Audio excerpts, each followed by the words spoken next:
par honneur, usez de prévenance réciproque. En quelques termes, chacun de vous, chacun de nous, au lieu de considérer nos propres intérêts, considérons alors les intérêts de celui qui est en face de nous. Ayons en nous les sentiments qui étaient en Dieu. Parce que Dieu n'a point regardé à son égalité avec Dieu comme une proie à arracher. Mais il s'est humilié lui-même, se rendant obéissant jusqu'à la mort de la croix. C'est pourquoi Dieu aussi l'a souverainement élevé. Ce matin, j'aimerais vous dire une chose. Nos foyers peuvent être des foyers de paix si nous estimons les autres autant que nous-mêmes. Dieu est disposé à nous aider dans ce but. La troisième influence qu'Abraham avait, c'est sur les familles en état de crise. Lot et sa famille dans la vallée étaient en état de crise. Il avait choisi les plaines fertiles du Jourdain, il avait dressé là ses tentes, mais à présent, il avait un problème. Ils étaient emmenés captifs par le peuple élamite. Vous trouvez cela dans Genèse 14, versets 1 à 12, il y a tout le récit. À ce propos, Hélène a été écrit dans Patriarche et Prophète à la page 114. Abraham, après avoir cherché conseil auprès de Dieu par la prière, se prépare à la guerre. De son propre camp, il réunit 318 serviteurs élevés dans le service de Dieu, formés à son service et exercés pour le maniement des arbres. Encore un exemple. N'est-ce pas merveilleux de la part d'Abraham?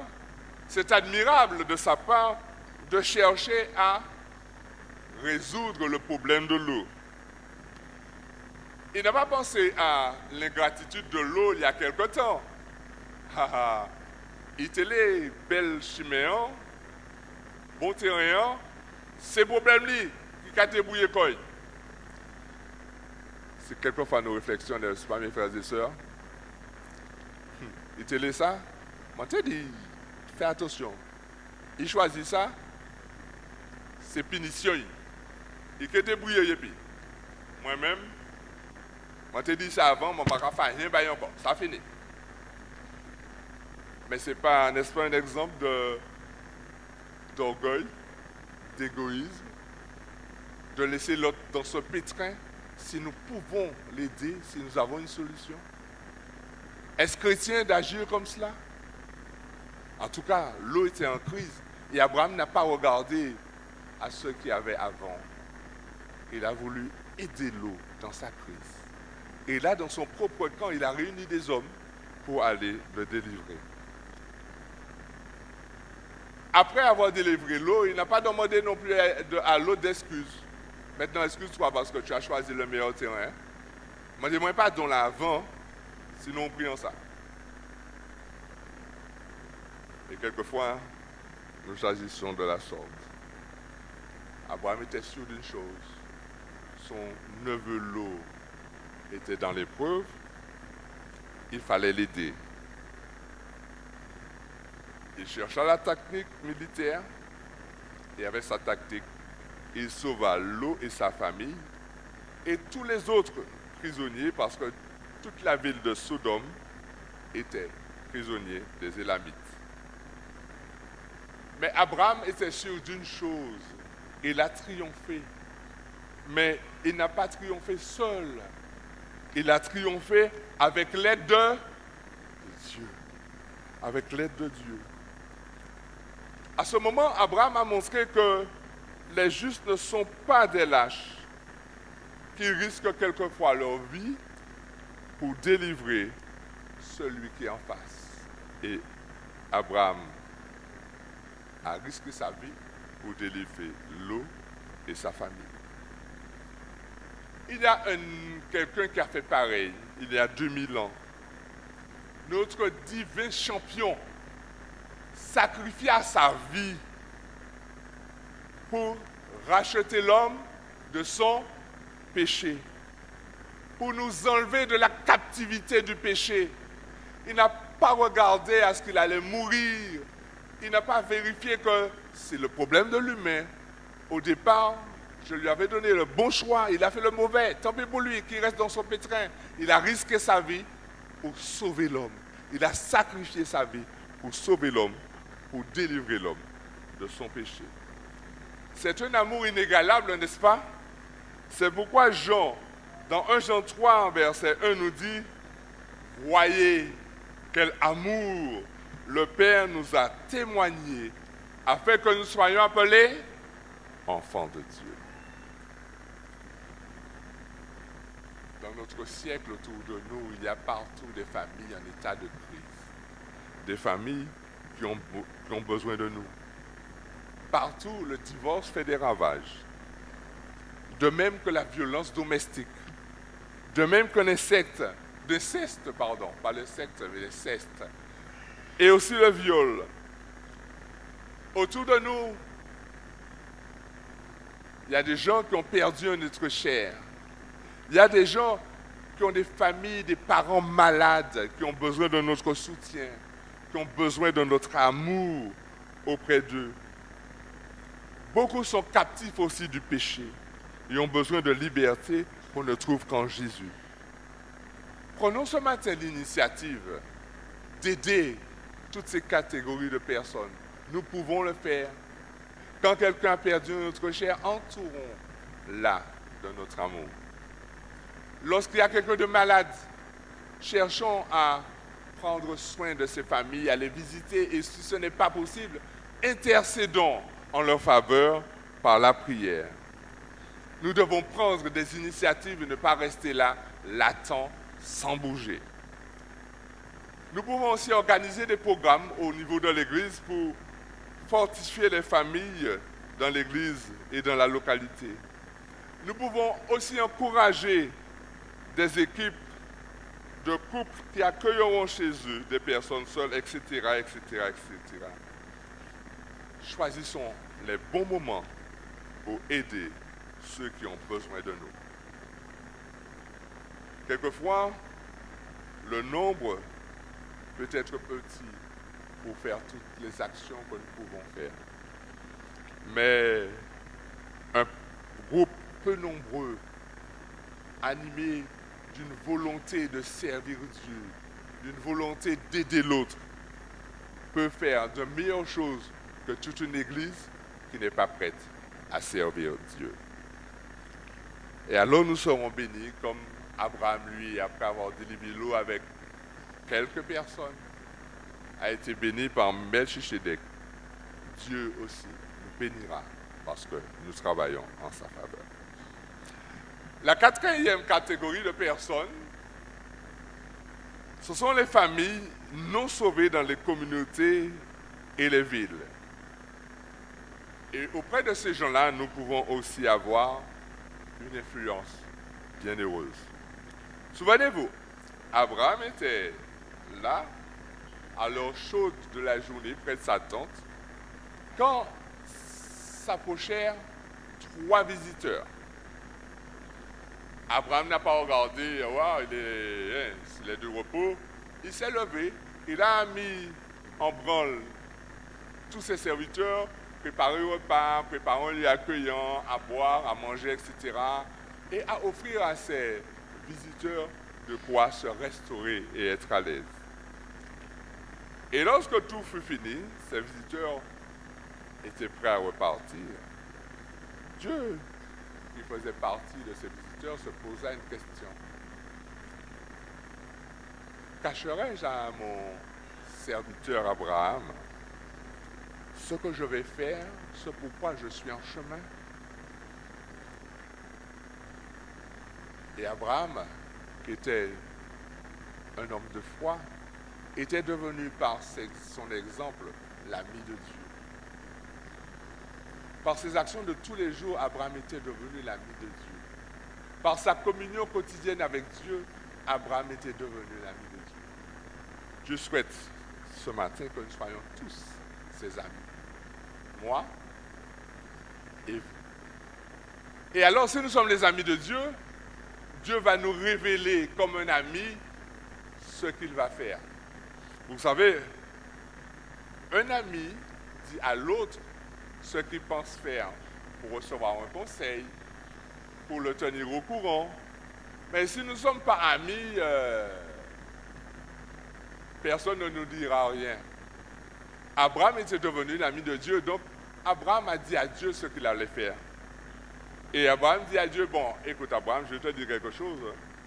Je suis en chemin pour détruire la ville de Sodome et Gomorrhe par la même occasion. D'accord? Je te le dis parce que tu es mon ami. Marchons ensemble et je te dirai exactement ce qui va se passer.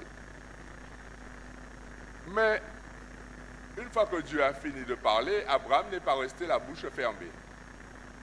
Lui, il a commencé à parler.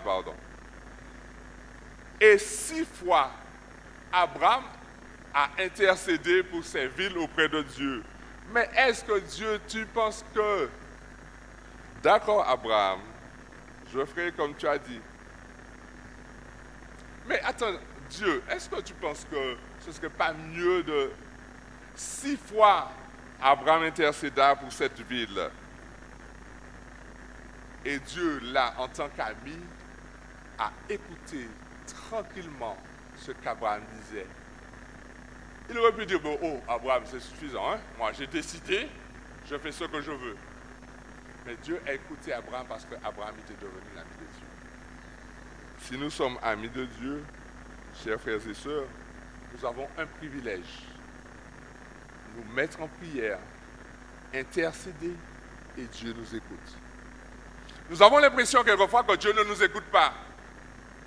Mais est-ce que nous entendons sa réponse? Est-ce que nous entendons sa réponse lorsque nous prions? Ou est-ce qu'une fois nous avons parlé, nous avons fini, bon, c'est selon ta volonté, fais ça au lait. Est-ce que nous entendons la réponse de Dieu? Lorsque nous intercédons sincèrement, Dieu répond. Écoutons la réponse de notre Dieu. Et grâce à Abraham, au moins une famille fut sauvée de la ville de Sodome et de Gomorrhe. Quelquefois, nous nous trouvons en plein conflit avec les puissances des ténèbres qui cherchent à contrôler nos pensées à nous. Et il nous est écrit dans Jésus-Christ, ce n'est qu'en suppliant Dieu avec ferveur, avec persévérance, avec foi, pas une simple foi, mais une foi aboutissante et une entière dépendance à l'égard de Dieu, que nous avons une consécration absolue à son service, que les hommes peuvent obtenir le secours du Saint-Esprit et lutter contre les principautés et les puissances, les dominateurs des ténèbres d'ici-bas, contre les esprits du mal dans les lieux célestes. Et dans le livre Ministère à la guérison, la page 135, elle cite « Dieu se plaît à la répandre sa grâce, puisque un peu plus haut il est parlé de grâce. Dieu se plaît à la répandre sur nous, non parce que nous en sommes dignes, mais précisément parce que nous en sommes indignes. Notre seul droit est notre urgent besoin de la présence et de la grâce de Dieu. Ce matin, nous pouvons nous poser une question. Seigneur, suis-je disposé à me servir du pouvoir de la prière, ce pouvoir que toi-même tu me donnes? On raconte l'histoire d'un homme qui s'appelle Roger Morneau. C'est un contemporain de la prière.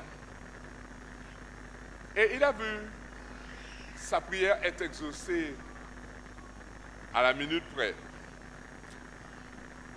Devant un hypermarché, il voulait faire quelques courses et il s'est arrêté sur un parking avec un parc-mètre. Et là, à côté de lui, dans une famille, il y avait aussi un couple. Et là, ce couple se disputait. Il a entendu quelques bribes de prière. L'homme disait à son épouse, qui conduisait, « Écoute, tu vois, ma vitre est ouverte, mais elle est électrique. Tu dois remettre le moteur en marche pour que je remonte ma vitre. » Et la femme lui répondit, tac au tac, « Ouais, mais toi, tu es bête. Je t'avais déjà dit, pendant que le moteur tournait, de faire remonter ta vitre. 100 fois, je t'explique que pendant que le moteur tourne, de faire monter... Tu as attendu que j'éteigne le moteur pour pouvoir faire remettre la vitre? Écoute, hein, réfléchis la fois prochaine. » Et l'homme répondit dans un excès de colère, par une tirade. Je ne vais pas vous dire ce qu'il a répondu. Ce n'est pas le but ce matin. Et la femme, face à cela, monta un peu plus crescendo dans la colère. Et les deux étaient en train, dans la voiture, de se disputer. Alors, l'homme de prière à côté s'est mis en prière et a intercédé pour ce couple auprès de Dieu. Il se mit à prier. Seigneur, écoute, pardonne-leur s'il te plaît. Et par la puissance de ton esprit, retiens les forces du mal qui oppriment leur esprit et bénis leur vie de la douce paix de ton amour. Et à l'instant, la querelle s'est arrêtée. Et l'homme interrompit les 20 secondes qui suivaient en disant, « Écoute, je regrette de m'être emporté. Excuse-moi de t'avoir insulté. S'il te plaît, pardonne-moi. Je ferai un effort pour maîtriser mes excès de colère. » La femme aussi admit qu'elle avait fait des erreurs, qu'elle n'aurait pas dû se laisser aller à la colère. Et à ce moment, elle remit le moteur en marche pour faire monter la vitre. Plus gentiment, elle demandait à son époux de l'argent pour mettre de le parc-mètre. Et l'homme surpris répondit, « Oh là, tu te rends compte qu'il y a des éternités où tu ne m'as pas appelé chérie? » Ils sortirent alors de la voiture et, bras dessus, bras dessous, se dirigèrent vers le magasin. Intercédons, mes frères et sœurs, pour les familles en crise, pour les familles hors de notre communauté, pour les familles dans les villes qui en ont besoin. Il y en a que de ceux que nous connaissons, intercédons pour eux. Mais il y a de ceux que nous ne connaissons pas aussi, donc prions pour toutes les familles. En quelques mots pour terminer, nous avons vu comment Abraham exerça son influence sur bien des familles par son esprit généreux, son abnégation et par son intercession. Et dans Galates 3, verset 29, il est écrit, « Si vous êtes à Christ, vous êtes donc la postérité d'Abraham, héritier selon la promesse. » En tant que fils et fille spirituelle d'Abraham, nous devons entreprendre des démarches décisives. Est-ce que ce matin, avec moi, vous voulez lever la main et dire, je vais continuer ou je vais commencer à agir avec bonté envers mon conjoint, envers mes enfants, afin que par notre influence, d'autres puissent découvrir le parfum de sa grâce. Est-ce que vous voulez lever la main? Est-ce que vous voulez lever la main pour dire, Seigneur, je suis disposé à me servir du pouvoir de la prière plus influencer les familles de cette localité.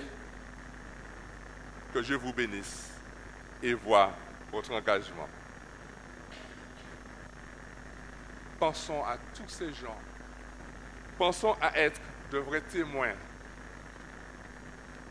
Aimons-nous les uns les autres dans nos familles, dans l'Église et auprès de tous ceux qui nous entourent. Amen.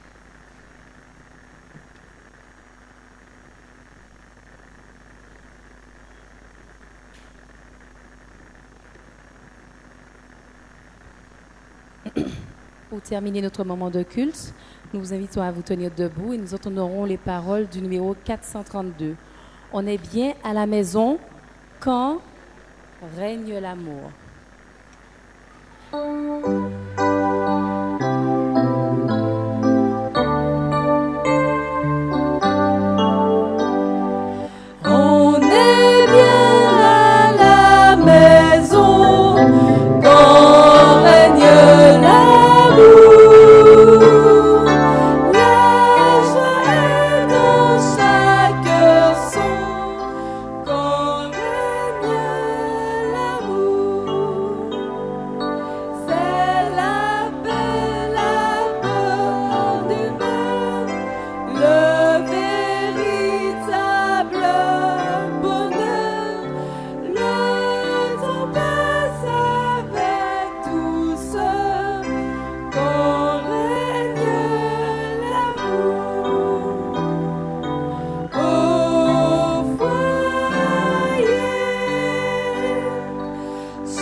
Jésus tout entier, prends-moi.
matin. Tout entier prends-moi, afin que mon foyer soit gardé dans l'amour et que je sois une douce influence pour tous ceux qui nous entourent. Nous aurons besoin de toi car sans toi nous ne pourrons rien faire. Et ce matin, Seigneur, prends possession de nous. C'est ma prière pour moi et pour tous ceux qui le veulent. Au nom de Jésus. Amen.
Et rendez-vous demain matin, 9h, JA Castor, aventurier, éclaireur.